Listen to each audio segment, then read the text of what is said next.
भागेंगी। कंसाज को संभालो। वसुधा आंखें ना दिखाओ, बचाओ। क्षमा भैया क्षमा, इन्हें क्षमा कर, इन्हें ना मार, मुझे मार। ये स्वामी स्वामी, तुम क्यों इस राक्षस से मेरे लिए अनुरोध कर रही हो? पहले मुझे ही मरने दो, क्षत्रियों की भांति, नहीं तो कायरों की ही भांति मरने दो। मेरे मर जाने के बाद तुम यह समझ कर मरना कि मैं सती हूँ। नहीं, ऐसा नहीं होगा, पहले मेरा ही मरण होगा।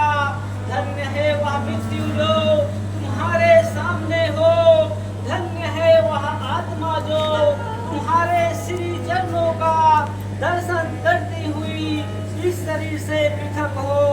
उठा अपना खंग उठा, उधर इसका वार हो, इधर वार दूं मैं प्राण, जीते जी अपने नाथ पे बलिहार दूं मैं प्राण। अच्छा तब तैयार हो। क्या कैसा अत्याचार है? अपने बाल पर हम का प्रहार, दुष्ट, बलंगार, कुलघात, आते तुझे ऐसा निष्कार, लज्जा भी नहीं आती।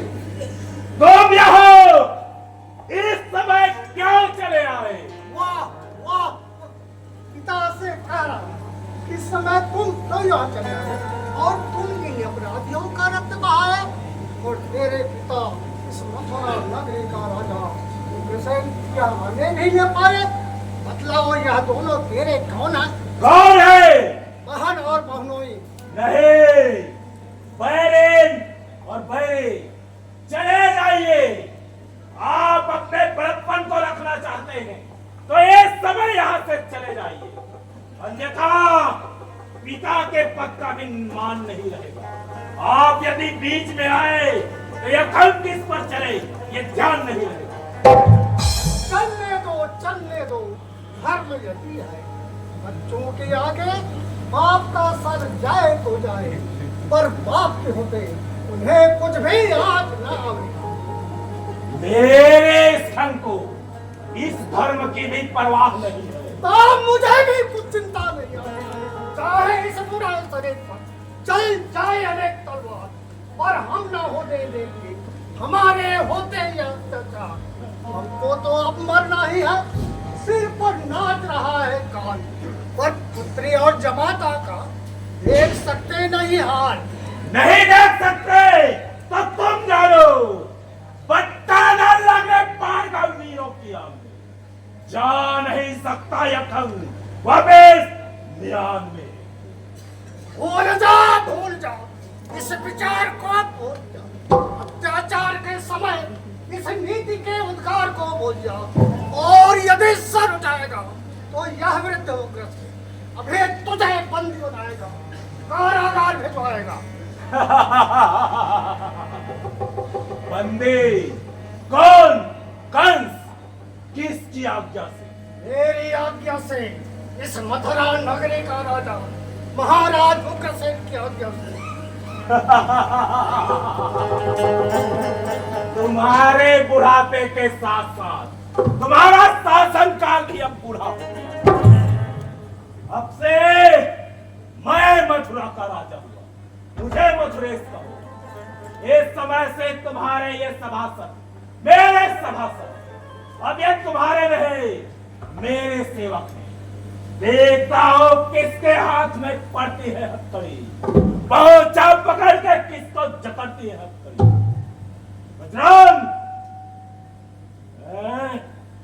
सुनता रहे, मेरी आज्ञा का पालन नहीं करता। किया, अभी थोड़ी देर पहले आपकी एक अनुचित आज्ञा का पालन किया। संकेत होते ही महाराज वसुदेव को पकड़ लिया, किंतु यह आपकी दूसरी आज्ञा किसी भी प्रकार से पालन करने योग्य नहीं है। मूर्ख है, कायर है, चाटुकार है। हाँ, मैं मूर्ख हूँ, किंतु उससे अधिक नहीं, जो अपनी मृत्यु को अपनी ओर स्वयं बुला रहा है। हाँ, मैं कायर हूँ, परंतु उससे अधिक नहीं, जो एक बुरी कल्पना से भयभीत हो कर अपने ही बहन और बहनों पर खंग उठा रहा है। हाँ, मैं चाटुकार हूँ, परंतु तुमसे अधिक नहीं, जो अपने पिता को कारागार पहुंचाने के लिए मेरी ओर ताकता है। तुम्हारा डर नहीं मुझको, ना मुझको डर जगत का है। मैं उसके डर से डरता हूँ जो सारे जगत का करता है। अच्छा, तो इस काम से पहले तेरी ही खबर ली जाएगी। अच्छा, तो स्वीकार है या क्या सेवक को स्वीकार है? अपने राजा के लिए या भेद सेवक को स्वीकार है? इस आज्ञा पे हर समय तैयार है गर्दन, नीचे झुकी आप पे बलिहार है गर्दन। मर जाना धर्म के लिए स्वीकार है मुझको, छोड़ू जो अपना धर्म तो धिक्कार है मुझको। शेख शेख, अरे कुल कलम की एक छोटे से सेवक से कर्तव्य पालन सीख।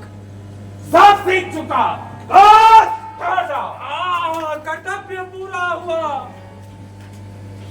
जनरल मस्टर्ड, बूढ़े को पकड़कर कारागार में डाल दो। जो आज्ञा महाराज।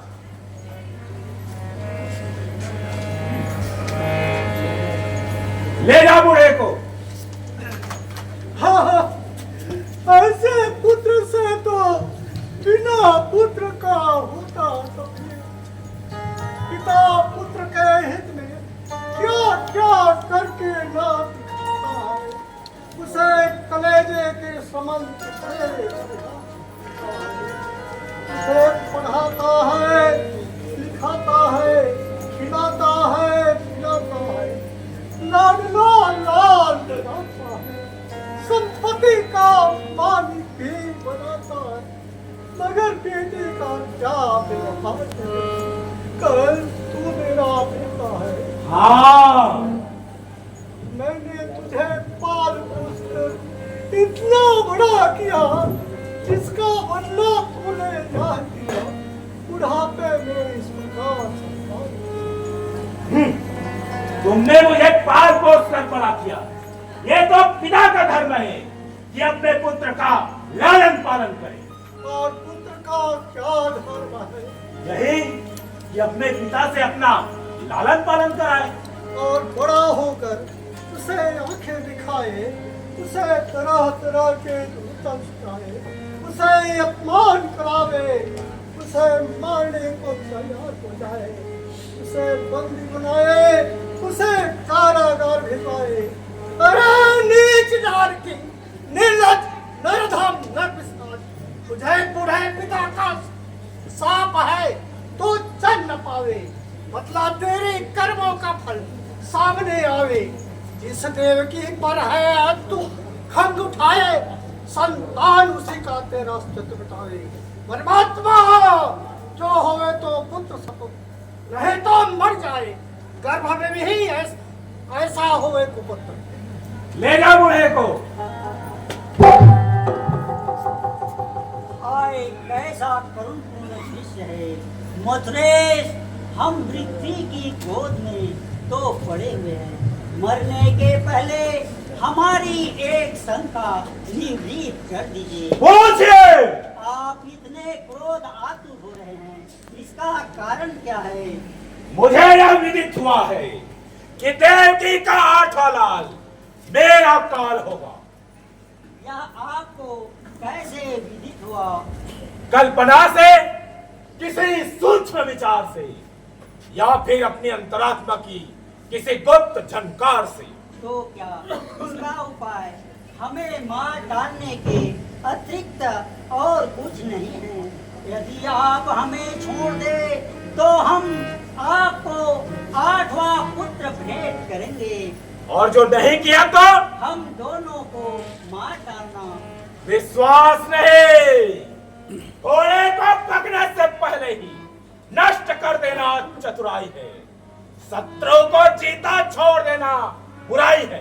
तो शत्रु हम हैं या वह पुत्र? वह पुत्र। तो हम उसे आपको भेंट करेंगे। आप आठवां पुत्र मांगते हैं, हम सभी पुत्र पुत्री आपको भेंट करेंगे। स्वीकार है, परंतु उस समय तक तुम दोनों को कारागार में रहना होगा। तो